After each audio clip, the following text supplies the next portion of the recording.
piece of me? Do I feel lucky? Well, do you, punk?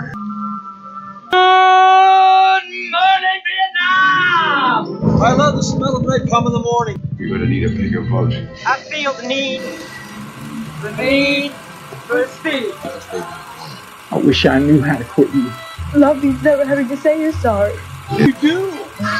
You'll shoot your eye out, kid. What up, film fans? Happy Monday, moviegoers. Welcome to episode 331. Welcome to the Lincoln Lawyer.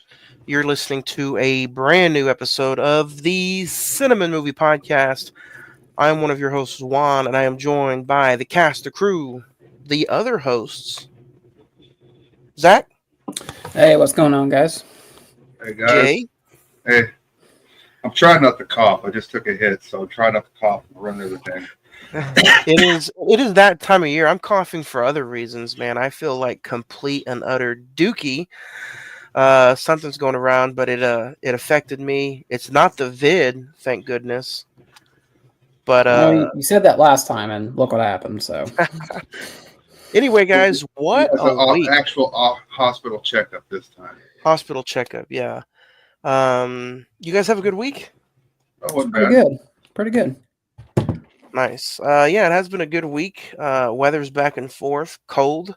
Everybody who's listening to us on Emisawa Productions YouTube channel, thank you. Or watching us live on our Facebook page.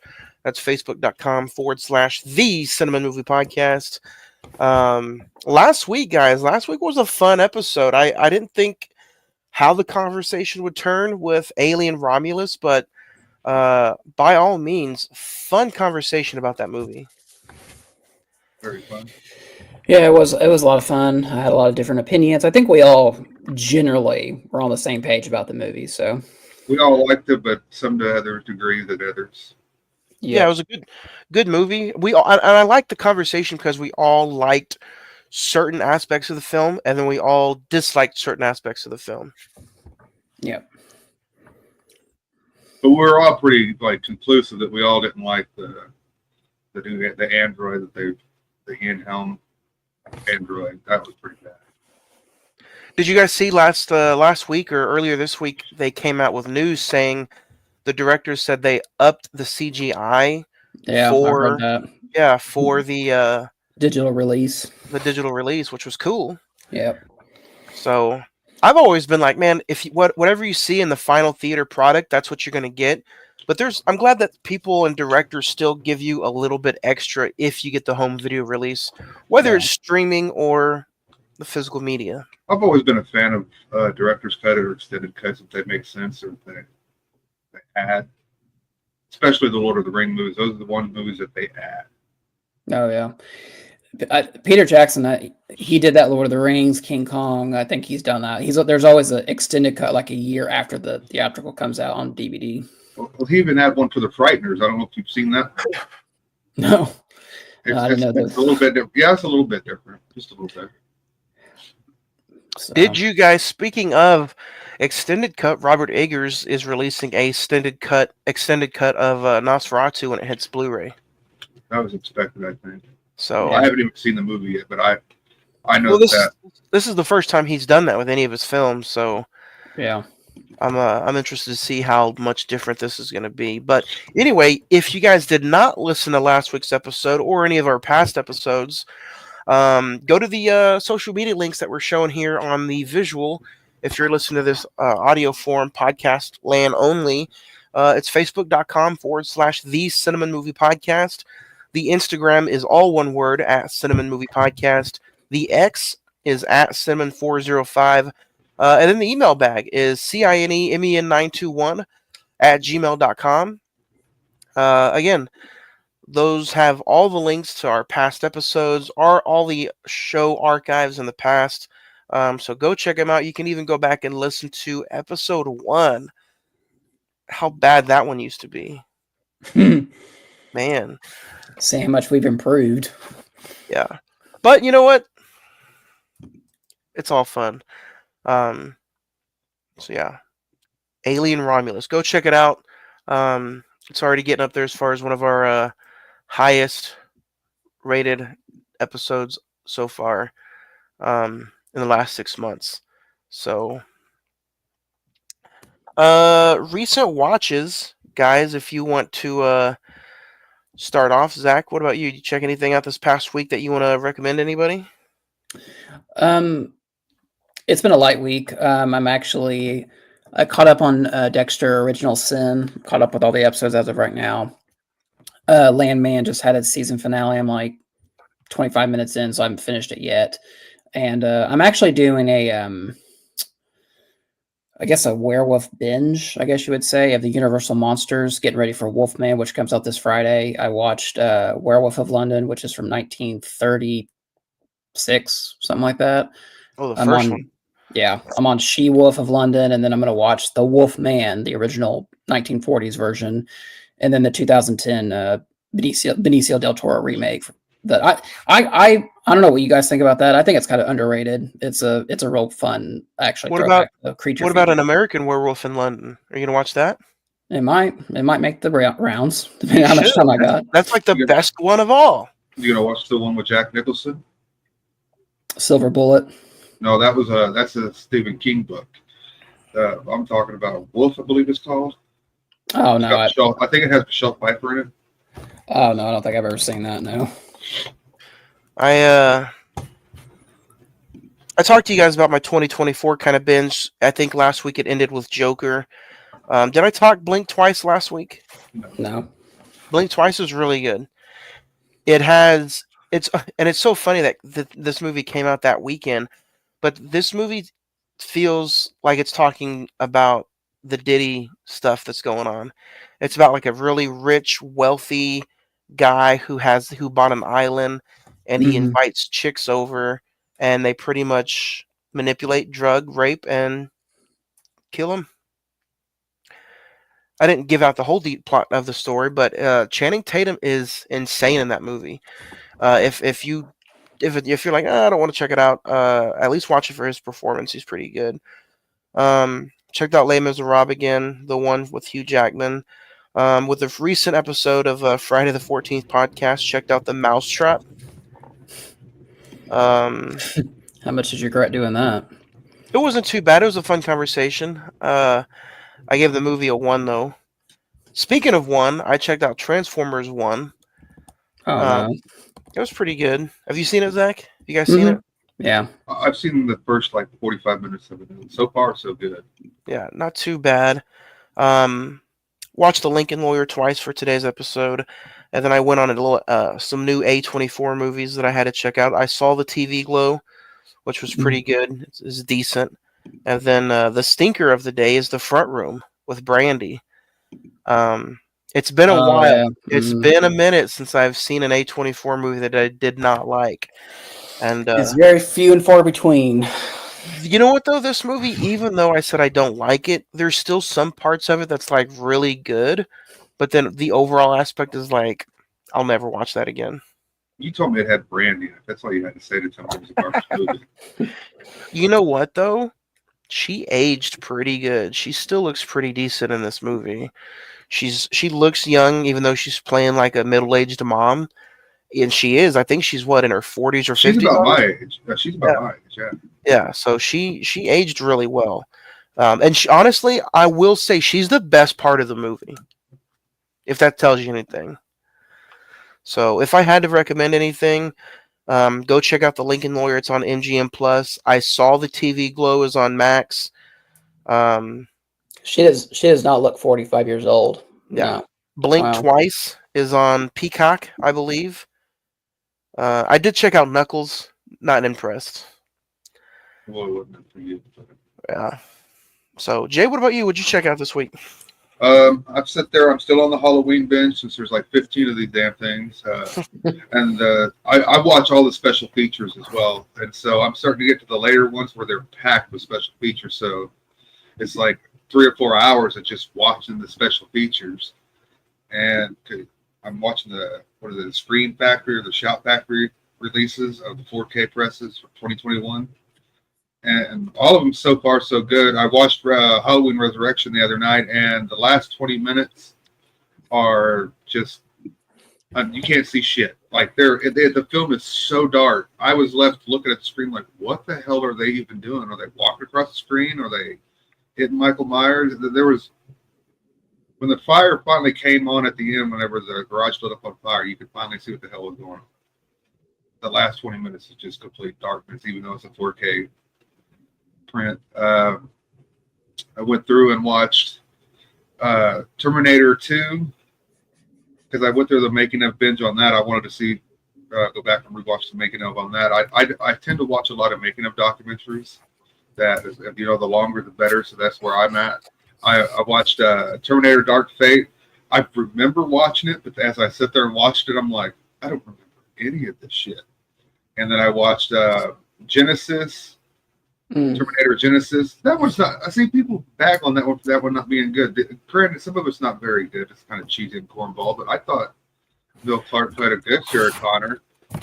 Jai Courtney's kind of bland in anything he's in, but Arnold's Arnold. And then I got about an hour into Salvation, and it goes off, and haven't went back and revisited it because it just felt flat to me.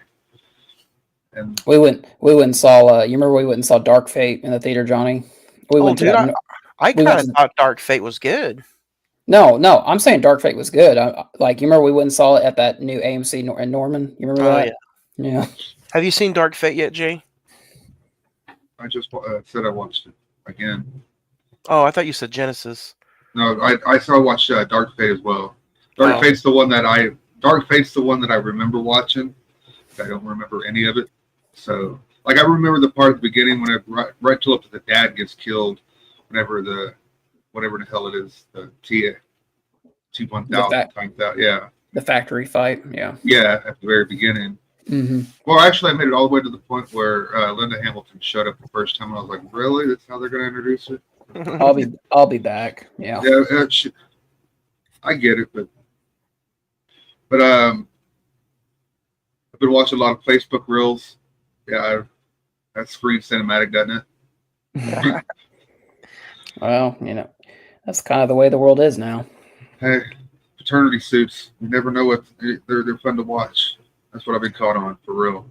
I saw this stat the other day that I told Jay about, Zach. I don't know if you've realized. 20 years ago, there was 10,000 some odd movie theaters active in the United States. Can you believe now we're just down to 2,000 in the entire country? I can believe that. Yeah, truthfully. Only 2,000 active movie theaters in the entire country. Well, growing up, your town seemed to had a status if your town had a movie theater. Yeah. And now that's where a lot of them are losing. Your small towns are starting to disappear, and those movie theaters in the small towns are disappearing. Even the ones in the big city. Here in Oklahoma City alone, we have 3 or 4 that are sitting right there in the middle of the city, basically, that are just sitting. Well, we have one. Really, we have one. If you look at just the tri-metro area, we have the Warren and the Warren and Moore. We have the AMC and Regal down there in Norman, and then we have Penn and Quell. So that kind of accumulates at least the metro area. That's what I'm saying. And around us, we got the 2 Crossroads Mall movie theaters that are closed down. We got the Almonte 6 out southwest side, mm-hmm. and then we have the drive-in in the middle of the city, right in the heart of the city.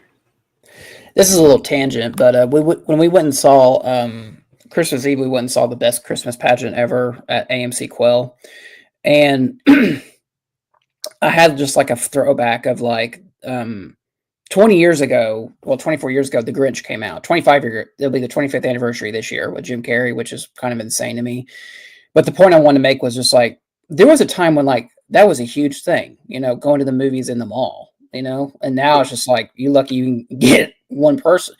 I noticed how if it's during the weekend or if it's some big new release like Captain America or something, they'll have early showings, but just during the regular day, they won't even open up till 12 or 1 o'clock now. Well, I think that's always been the case because they've always had the times. I'm a weird guy. I'm kind of bipolar, so I used to sit there and look at movie times and movie showings and everything and see how many a movie gets a day and everything. And at least here in the Oklahoma City Metro growing up, a lot of your movies started anywhere from 1 to 1:45 for the day. So let's dig into the meat and potatoes of today. Again, if you guys have not seen The Lincoln Lawyer, it is available on MGM Plus. Currently on IMDb, it has a 7.3 out of 10, an 83% on Rotten Tomatoes, a 63 Metascore, and a 3.5 out of 5 on Letterboxd. With a $40 million budget, it grossed a little over $87 million at the box office with a March 18th, 2011 release date. Defense lawyer Mick Haller lands a case defending of a wealthy realtor's son who is accused of raping a prostitute. Believing his client to be innocent, Haller soon finds evidence that proves otherwise.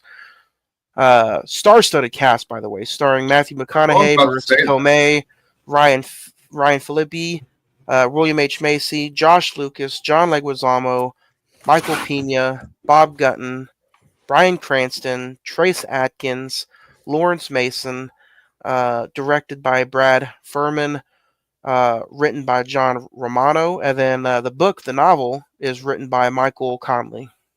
And it's now a TV series, isn't it? Yep. So I'll start first time versus now.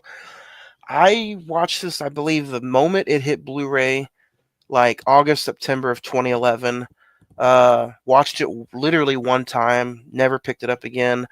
Watched it twice today, and I think hopefully we'll have a fun conversation about it. If I had to say one word after today's watch, it would just be surprisingly good. What about you, Jay? Do you remember the first time you watched it compared to now? I'm the same boat that you are. I remember seeing it when it was first released on Blu-ray, and I initially liked it. Haven't visited since until this following episode. And you said surprisingly good. I'm going to sit there and say energetic, because that's one thing we'll talk about when we get going along. Is it's a very energetic movie. Like I was telling you, it's a very basic plot that you could just basically have a static movie. But what I mean by energy is that the camera is always moving in this movie. Like there is always something going on with that camera. Zach, what about you? Yeah, 3 for 3. I saw this on Blu-ray when it came out. I don't know, probably later that year, maybe early 2012. I liked it. I really like, and we'll talk about it. I really like Matthew McConaughey in the lawyer bit. I like this, and I like A Time to Kill. I think those are, anytime he's a lawyer, I think it works so well. Wasn't he also a lawyer in Two for the Money with Al Pacino? Yeah. Mm-hmm. Yeah. And so I was excited to rewatch it for this episode, and so I hadn't seen it in years. I like it. I think it's still good, but on this rewatch, I have nitpicks about it. I got nitpicks as well. Yeah, I have nitpicks as well. How did you find it? Did you MGM Plus it up? No, I got the Blu-ray. It's in my room, so I got it on Blu-ray for I think I got it like a Black Friday for like $5. Hey, it's a good $5 spend. Yeah, it is.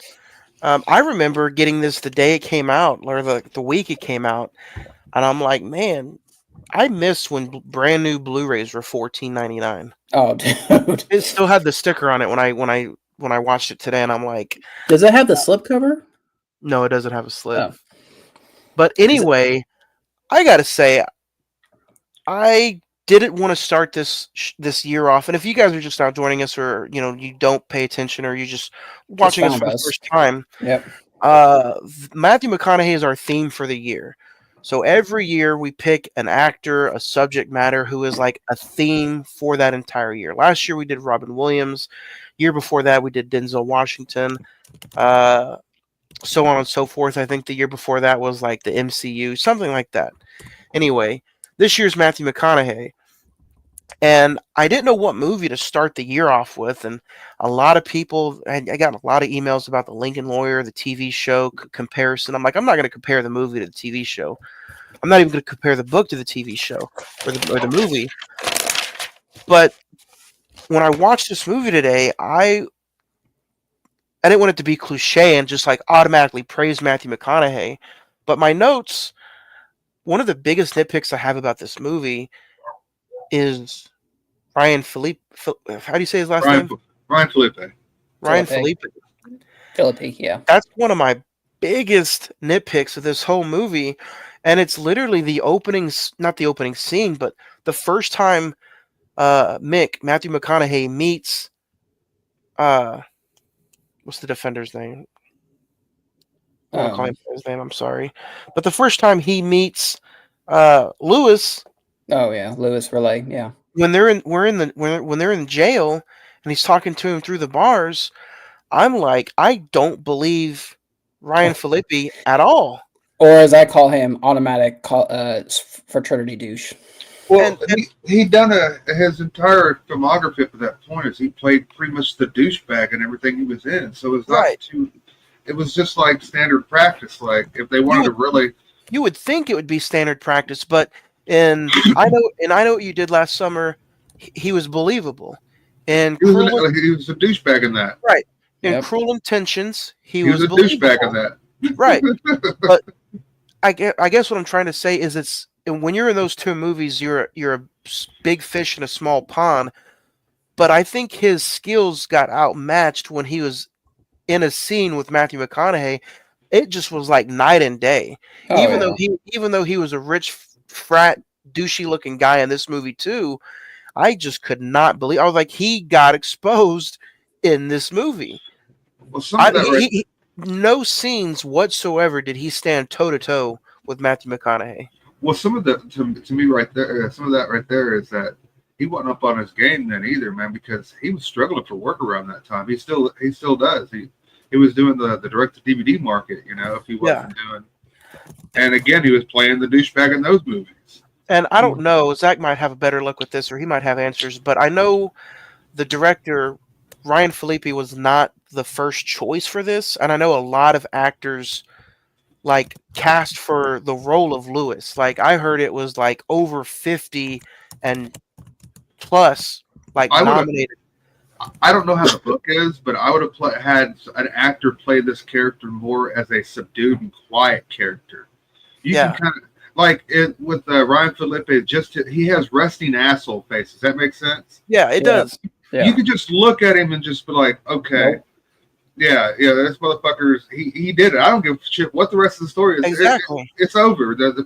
If they wanted to like subvert expectations, they would have been like, he's innocent. He was actually innocent all along. He's just a fucking douchebag.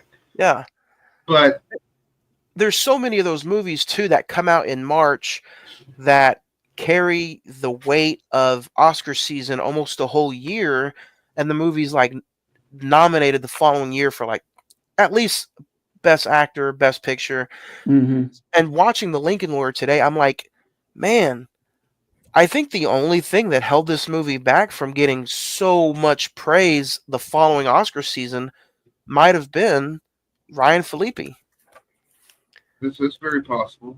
And I was sitting there like the very first scene, I'm like, this is kind of cringy just watching those two together because McConaughey is just on a different level. And he may not even be that good of an actor, but against Phillippe, completely just like blew me out of the water. Like I was almost ready to turn the movie off because I could not stand watching that guy of an actor play. It was that bad, huh? Before we get too deep in the conversation, I wanted to mention something earlier about when you said the budget. You said it was a $40 million budget. Let's again look at the cast. Ryan Phillippe being he probably did it for a tuna sandwich and a bag of chips. Hey, everybody's got to do a job every now and then for that hot dog and handshake shit. Yeah. You never know where the next gig's going to come from. You could work that gig for that buddy, and the next thing you know, you're in a $100 million movie and you're getting paid $30 million. But I mean, even looking at the cast, Marissa McConaughey probably. Before we go any further on that, Marissa Tomei. Oh my god, was she so fucking hot? She was so hot, she was distracting. Yeah, she's still hot, and she's still hot. Even she's 60. She's like 62 years old now, and she is gorgeous. Yeah. But the director also, I mean, I wanted to throw some flowers at him. He did movies like The Infiltrator. He did like 6 years later with Bryan Cranston. City of Lies with Johnny Depp. Mm-hmm. He also did Runner with Ben Affleck.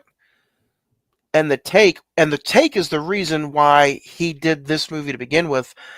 So I found it interesting that Matthew McConaughey was like, I'm only doing this movie if this director comes on, because I guess he watched the take and he really liked the take. Yep, that was in the bonus features. Yep. What do you guys think of movies that go from novel to movie? I don't. I mean, I always like my thought of it is it's a different interpretation of the story. You have the book, who's the original Michael Connelly. That's his version of the character. But he said, I watched an interview with him, and he said like he saw the rough cut of this movie, and he said, yeah, Matthew was like perfect for this role, like spot on. And so like, and to me, it's just like when you get the author's like grace and like approval, you know, all more the better, in my opinion. In my opinion about the adaptations, it depends on the book. It really does. I was a big fan. I know it makes me look like a child. I was a big fan of the Harry Potter books and movies. And where's that?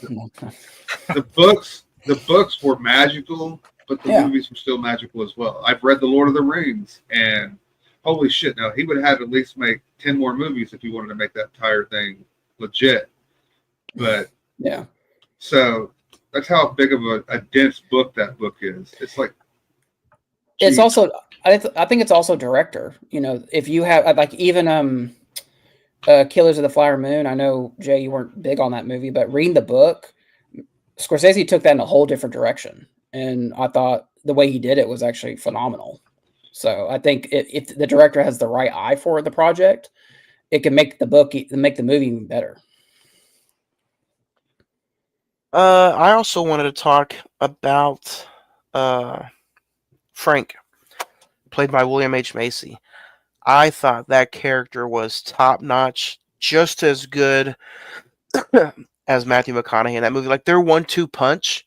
That's what I'm saying. They just seemed like to rip off each other. They were just like, boom, boom, boom, boom. It felt like they were real, like, lawyer and investigator working hand in hand, like they'd been doing it forever.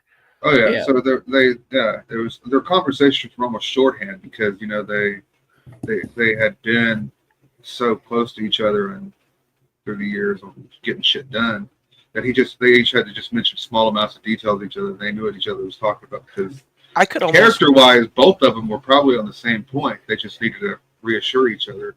And that's why, spoiler alert for a 14-year-old movie, when we lose William H. Macy halfway through the movie, it actually hurts. And when McConaughey, we see his performance, you actually feel for him and be like, this sucks.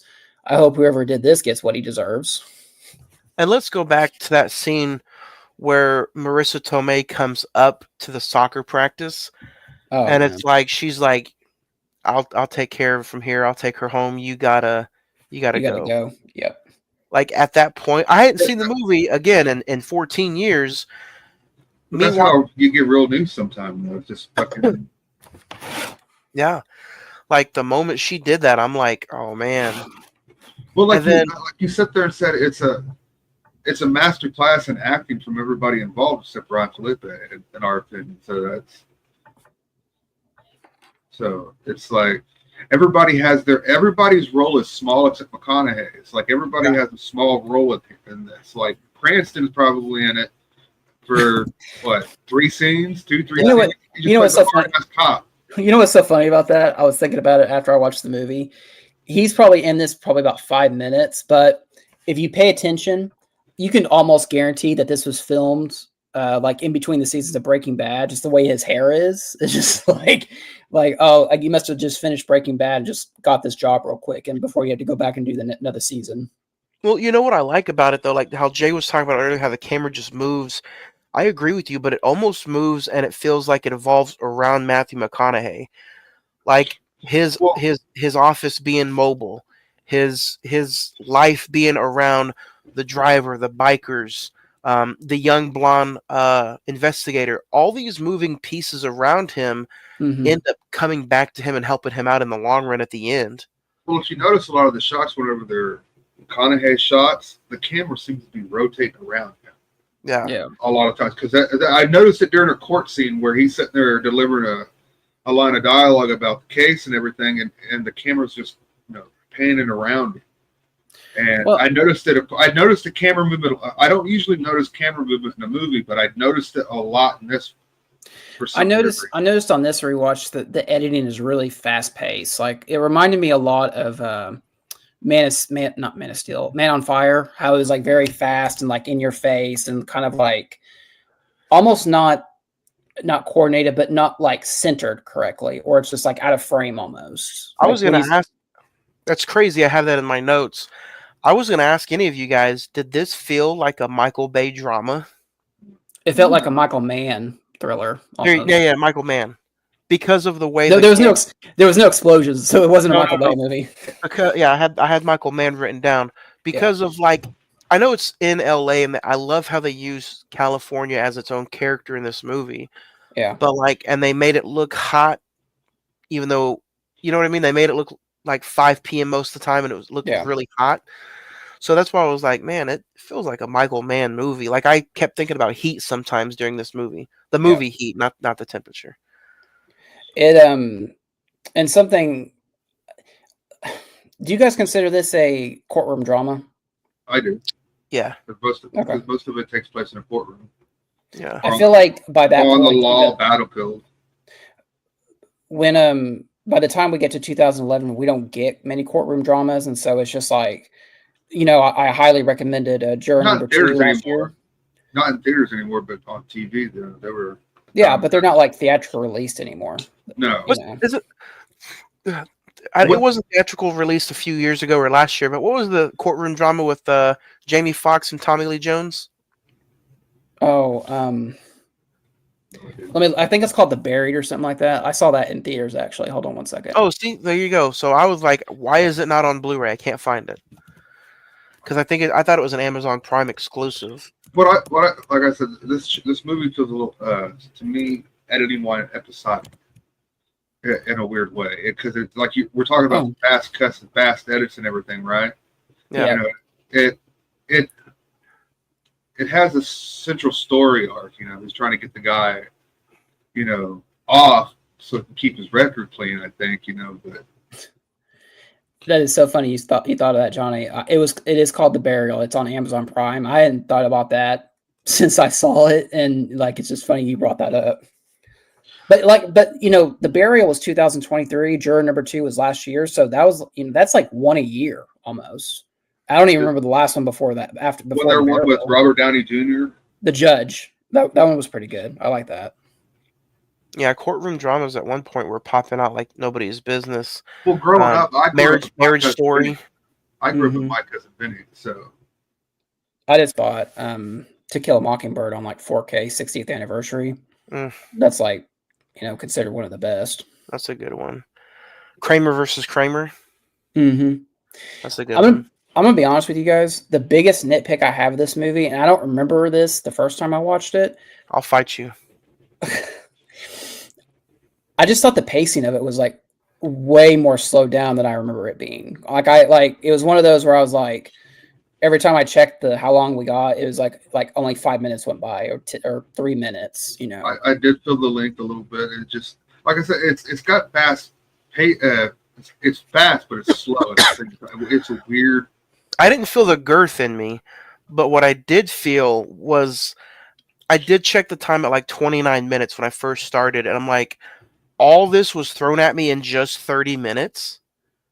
If that makes sense. It's a lot of story processing. Because they set up so much. They set up the what if. They set up the person who got caught. Yeah, the who done it, the red herring. They set up everything pretty nicely. Yeah. And I also thought that the ending, and again, spoiler alert for a 14-year-old movie.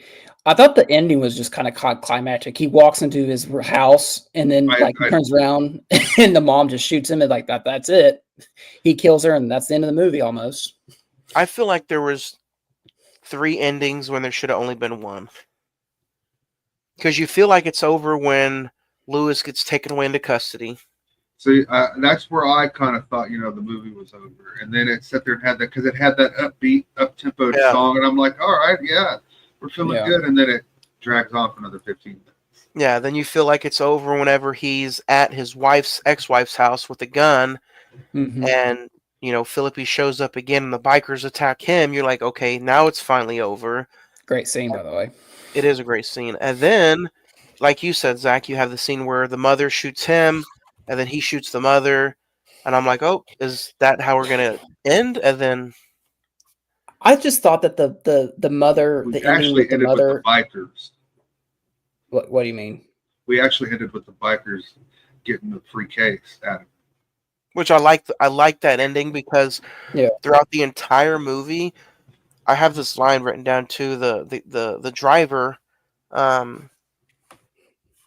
Earl says, boss, you did done pretty good on the streets, and Matthew McConaughey's like, I am on the street. You know what I mean? Like he's on the streets. He is that guy. He's wheeling and dealing, and he's convicting the convicts. So, and I wanted to bring this up. Like, I know a lot of them get like, I've never been in their situation, but everybody has to be defended, right?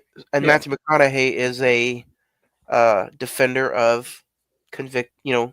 well, Yeah. So I'm sitting here thinking, I'm like, man, yeah, he's defending criminals, but at the end of the day, he still is putting it to them the way they probably should by getting his money's worth, getting his time's worth, and he's crooking them out of more money the way they probably, you know what I mean? So Yeah. that makes sense. Yeah, it does make sense. But the other thing is, though, is that you got to sit there and think with the defense attorney, they won't take the case unless they know they're going to win. Yeah. That's one of the biggest things about being a defense attorney. You don't take it unless you know you're going to win. And something I think, like I said before, I think anytime McConaughey plays a lawyer, he has so much like suave and just like swag when he walks in the room. It's just like, oh, this is a guy like, I'll defend you, but these are my ground rules, and you will obey them if you want to win. Like anytime, like when the bikers show up, it's just like I don't work. If I don't get paid, I don't work. I was like, that is such like a boss answer. Yeah. Well, I like I haven't seen many court dramas, but it seemed to be that his way that he played it was that no matter what situation he was in, that he was going to come out on top. Yeah. He had to. And when he started not to come out on top, because him losing his friend, the dude, just shit just starting to just go crazy, being bigger than what they are, One of the scenes I thought that really hit on the emotional aspect of this film was when both scenes with Michael Pena, when he first gets like, say, hey, you're going to jail, and he's like begging for his life, like I didn't do anything, and the reverse of that when he goes to sees Pena while he's been in jail for a long time. He shows a picture of Ryan Phillippe, and he says, is this him? And Michael Pena is just like, dude, you messed up. This is on you now. That flashback scene, I rewound that like 2 or 3 times, and I'm like, dude, he has more emotions and more skill in that one scene than Phillippe does in the entire fucking movie. I just didn't believe Phillippe. Like right off the bat, I just like, oh, so yeah, you killed this girl. Like, I didn't even It's not even the believing of the story. I just couldn't even believe him as an actor. Like I feel like that would have been like a role perfect for like a Leonardo DiCaprio or like just anybody but him. I would have liked to see who else auditioned for that because the director said like over 10, 15 actors auditioned for that part. Yeah. Oh, yeah. So 2 other courtroom dramas I totally forgot about bringing up is The Firm and The Rainmaker. Firm is good. Tom Cruise. Yep. Yeah. I haven't seen that in forever. What about probably one of the greatest of all time is A Few Good Men? Oh, dude. Speaking of Nicholson, yeah. Yeah. Man. Yeah,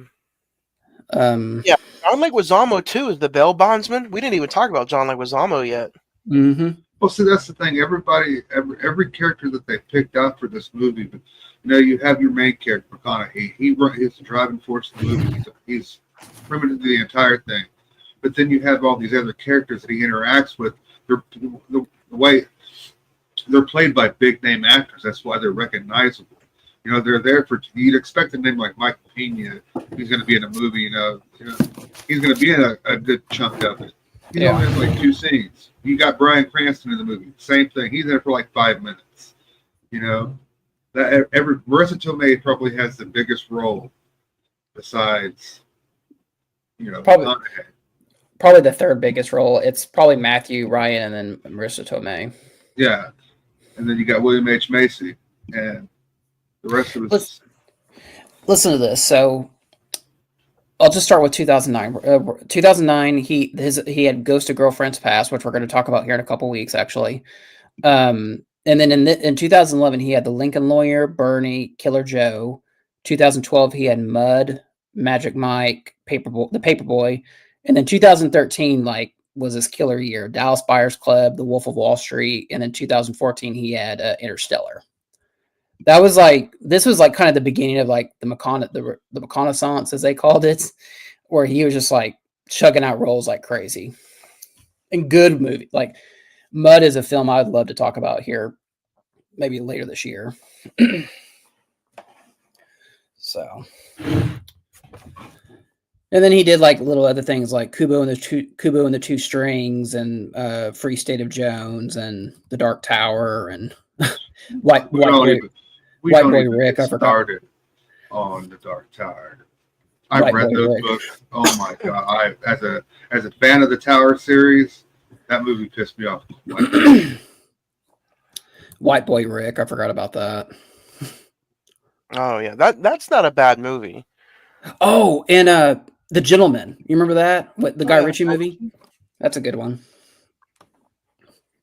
My introduction to McConaughey with Dazed and Confused is pretty rare that you get somebody so early on in their career and create such an iconic character that people still talk about today. You know, he was, and again, he was right, and he was only in like 5 or 6 scenes. You know, screen time minimal.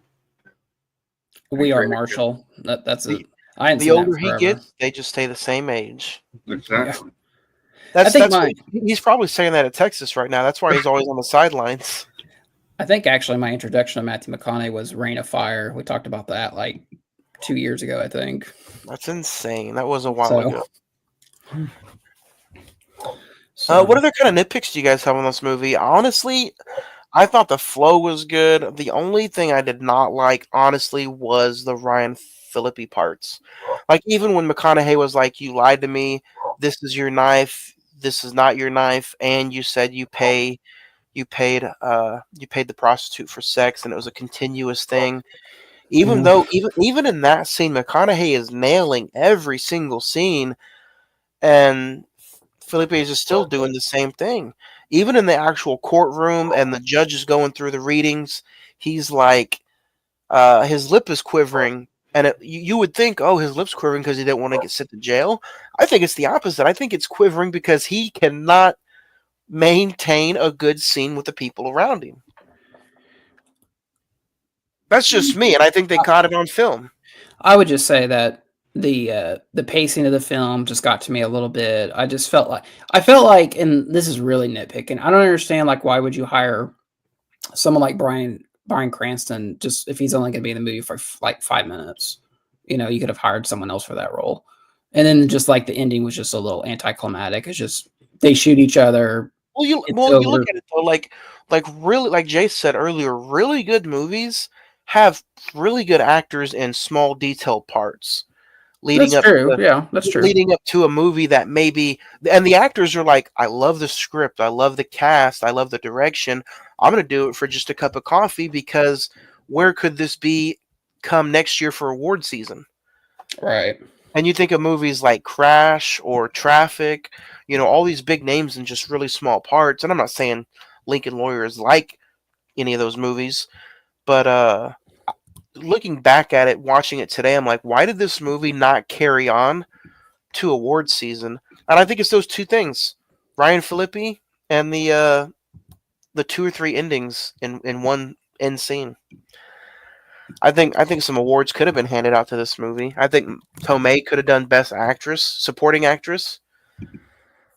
I forgot to mention in the rewatches, I watched Once Upon a Time in Hollywood, and I go to this movie and watch it. I'm seeing LA. I'm back in LA again for that movie. I did like that aspect of it.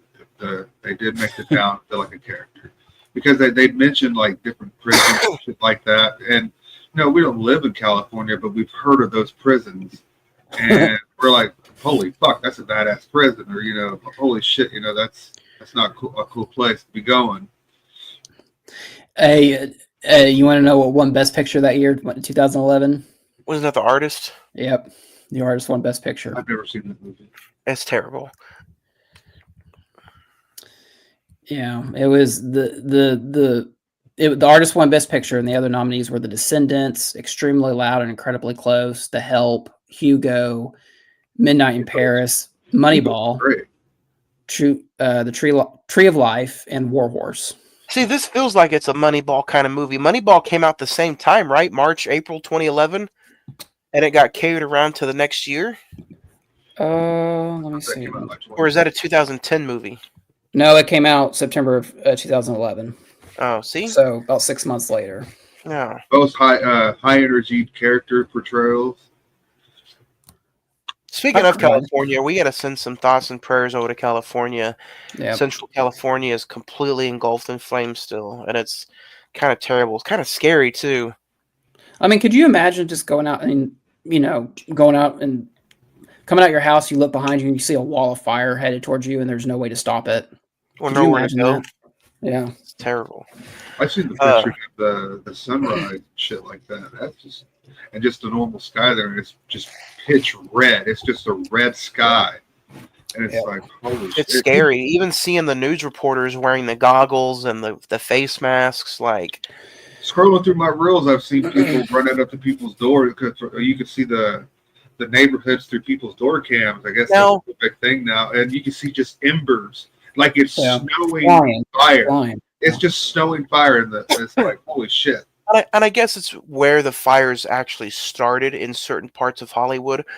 But what do you guys think about people saying that it's a conspiracy theory that people did this to cover up certain Diddy stuff that's now being engulfed in flames? Are people really saying that? Yeah. There's some stuff there's some threads over Twitter and Instagram saying that Diddy had, certain people, certain offices, like this is how this is all started, is because certain documents can be burned to shit. Oh, that dude's going to prison. No, you could torch the entire state of California and he's still going to prison.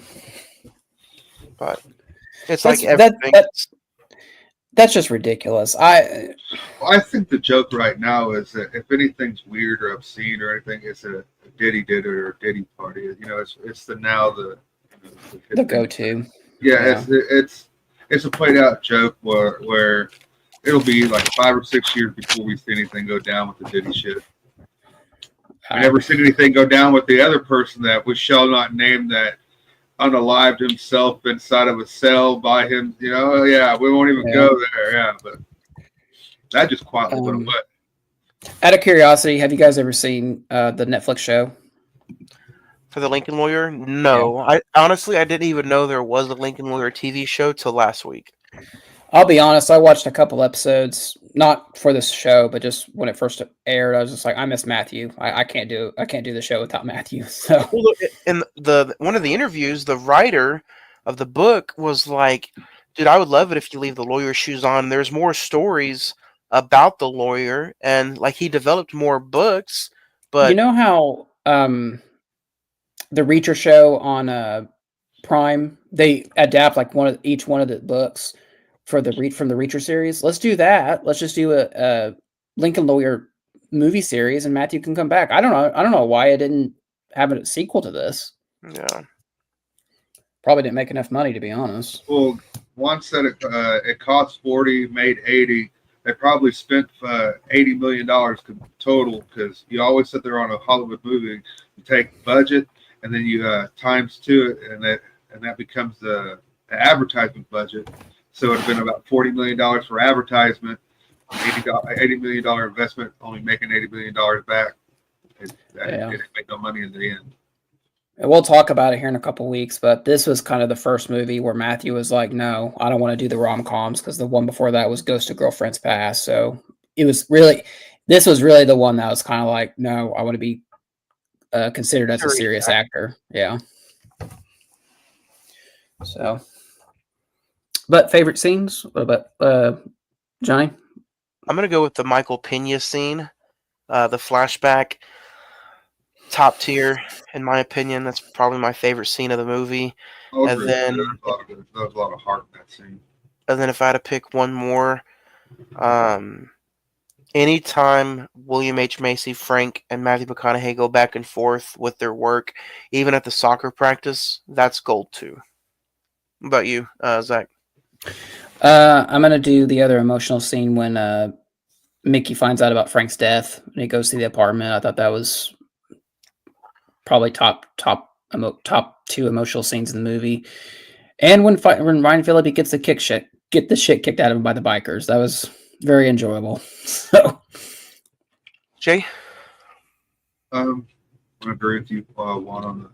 I enjoyed the interaction just of Frank and McConaughey's character. You know, they just, yeah, they were.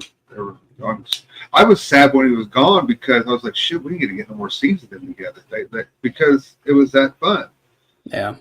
But you know, Just on a side note, what do you guys think of? Which is it's so random. Like I forgot he was even in this. Trace Adkins is like the lead biker guy. It's like country dude. Hey, you got to get the role when you got to get it. Yeah, that was a good little scene. When I was reading the cast earlier, I was like, Trace Adkins. I was like, oh, the biker. And I'm like, it'd be different. It's not like a, what's his name? Part. No, well, that too, but it's not like a big role like, what's the other country singer in Friday Night Lights? He played the drunk dad. Oh, Tim McGraw. Tim McGraw. Yeah. Now, he was believable with that. He probably spent a few nights drunk at a football game. Yeah. Star rating, 1 out of 5. 1 being absolute power of the dog, and 5 being let's go the Wolf of Wall Street with this one, huh? Jay, we'll start with you. I'm gonna go 3.5. I'm not gonna say it's bad. I'm not gonna say it's good. You know, it's middle of the road for me. McConaughey's performance does a really good job through the entire movie, but Felipe's character, it's like I said, you just fucking know as soon as the douchebag's introduced on screen. We're big wrestling fans, so you got to sit there and ask yourself the question: do I hate the guy because he gave a believable performance, and I really hate him as a bad guy? There are like characters in TV, you know, where people adamantly hate those fucking people in real life. Like Anna Gunn from Breaking Bad, the wife on Breaking Bad. People fucking hate that woman in real life because her character, Skylar, was such a bitch on the show that they split. And I'm at that point where with Ryan Phillippe, I'm just like, I just see him and I'm like, I don't care. I don't care. So that's where it peters out for me a little bit. I'm going to say the same thing, but he has too big of a role for me not to notice. So I really dislike the actor in the movie, not the character. I think the character's, you know, a well-written character, but I just don't think they found the right person to do the character. I thought it was a very, very perfect pace for me. I did not mind the 3 different endings because at the end of the day, all the loose ends were cut off and all the loose ends were ended, if that makes sense. And you're also kind of like, there's no way Ryan Phillippe or Lewis could have done all this on his own. So you found out that his mom was in on it, and it also made me go back and realize that the rape story, we didn't talk about this, but the rape story probably never happened. Oh, true. Yeah, so the 3 different endings to me, I'll give a pass for because all the loose ends were tied in. The performances by Marissa Tomei, William H. Macy, the guy who played Earl the driver, Bryan Cranston, even the DA who gives Matthew McConaughey shit in the elevator, the judge, Josh Lucas was outstanding as one of the other DAs, and then Matthew McConaughey just ran away with this fucking role. And Brian Felipe is my only cutoff of this movie, so I'm going to give it a 4.5. So, Zach? Yeah, I feel like that's a side tangent, but I feel like Josh Lucas never really got the career he deserved. Well, he But, just seems so defeated whenever in his scenes. You know, he had such like enthusiastic hope during some scenes, like, yeah, I got this motherfucker on the ropes, and then all of a sudden it's like, shit, what the fuck do I do now? You know, it's a small character, but he done a lot with that small character. And if we're, Zach, before you go, if we're talking about this as a real life story, I think Josh Lucas's character had Matthew McConaughey. I think bringing in the guy from USC, the informant, if you will, I think all that was Matthew McConaughey bringing him in. He told Josh Lucas, "Hey, you know, tell the judge you're bringing somebody in tomorrow." I think that was all Matthew McConaughey. If we're talking as if this is a real life court drama, so I think Matthew McConaughey made sure, if that makes any kind of sense. Yeah, it does. It makes it's because it's set up earlier in the movie that he's kind of whenever he tells the drug addict to get a message into the prison, and she tells him what's up. Like, homeboy was already informed that he was going to be doing some snitching. Yeah. So, Zach, star rating. I'm gonna go with Jay, 3.5. Like you guys say, the performances: McConaughey, Tomei, William H. Macy, Bryan Cranston, Michael Pena. My God, just, you know, everybody except Philippi. Just like you said, we could have got someone else better for that. Like I said, I just personally kind of thought the pacing of it got to me. I thought it was a little predictable, and it was an anticlimactic ending. So, yeah, not the worst courtroom drama, but not for me one of the best. But some kind of in that middle upper tier. So, next week we are talking another 2024 film. We're gonna go back and take out and look at some of these thrillers or horror movies, whichever one you want to put them through. Next week is Speak No Evil. James McAvoy. I can't speak. James McAvoy. This movie is streaming on Peacock and Vudu. It's from Blumhouse, but this is actually, to me, worth the conversation because of, I don't know, I saw it in a theater with a big theater surrounding mints, and it brought me back to some Split vibes, the way he was acting in this movie. I'll be interested to see what you guys think about that. Yeah. So next week, January the 20th, 7 p.m. And then we end the month of January. Nope, that's not us. The main one? Oh, man. And then we end the month of January with Heretic. Yep. Heretic. Did you take your pills today, Johnny? Some of us can actually read around here. So, another A24 movie that we'll be talking about. It's the Oklahoma education system. Hey, listen, Wicked is going to be a hard title for him to pronounce. So, W-I-C-K. Id. Yeah. But speaking of, over on Friday the 14th podcast, we are talking The Mean One. That is the next episode. That'll be January 23rd, 8 p.m. We'll be talking about The Mean One.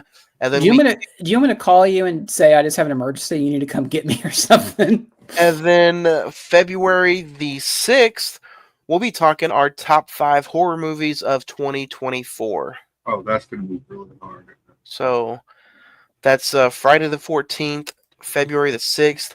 Our big movie year in review is February the... Is it the 10th? No, it's the week after Wicked. I think it's the... February the 17th. Yeah. We'll be talking about our top 5 plus 5 movies of 2024.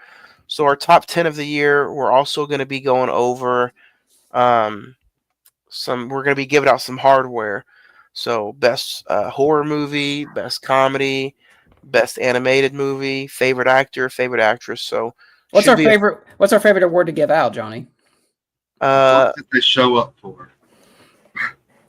our favorite award is the Dog Crap of the Year award. How does that work? This is my first year on the show. I didn't get to participate. In that What's the portion. worst? What's the worst movie you saw last year? Absolutely. Don't say it. Don't say it. Don't It's say it. the though. absolutely worst. Yeah. Like you literally cannot get however long that movie was. You can't get that part of your life back. No. And there are a lot of films there's to choose from. I'll just say Yeah. that. It could be this one, Jay. It could be Speak No Evil. Oh no, it's not going to be Speak No Evil. I don't want to ruin the episode, but I could already. Yeah, one movie darts to the front of my brain. It just right there as soon as it gets mentioned. It could be. Worst movie of the year. It could be Heretic. I've seen Heretic and it's not. Heretic's actually a really good movie. It could be Wicked. It could be the last film we talked before the awards. So who knows? I don't know. I'll defy gravity. Shit, I'll see. I'll just say Wicked. It's in contention of the best of the year. So we'll see. I'll say this: I have connection to Wicked through my ex-wife and daughter. I've heard the original broadcast version played nonstop. So I've heard Defying Gravity probably a good 20, 30 times a week, just riding in the car with my kids and shit. But I've never sat down and watched the show though. So be honest, Jay, you went to the sing-along edition, didn't you? In the theater. I have not with the single. So it was around so much that my ex-wife and daughter seen the play whenever it came through Tulsa. Oh, nice. So don't forget, guys. Next week we'll have a brand new episode. Take a look at some of our favorite sponsors during this episode: San Marcos Mexican Restaurants, OKC Soda, and Red and Blues Pizza. So go check them all out. Let them know that the Cine-Men Movie Podcast sent you. And next week, it's on to Speak No Evil. Go check it out. It's on Peacock for another brand new episode of the Cine-Men Movie Podcast. See you next week. All right.